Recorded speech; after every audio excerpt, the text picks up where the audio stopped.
ফারহান, খেলাধুলা অনেক হলো, এবার একটু পড়তে বসো। উফ আপু, পড়া তো খুব বোরিং। আজ আমরা মজার ভাবে বাংলা স্বরবর্ণ শিখব।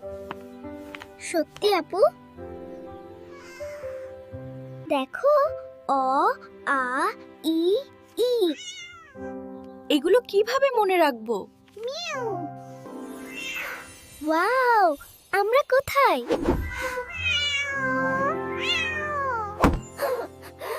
ও দিয়ে অজগর। এত বড়। আ দিয়ে আম। ই দিয়ে ইলিশ মাছ। ই দিয়ে ঈগল।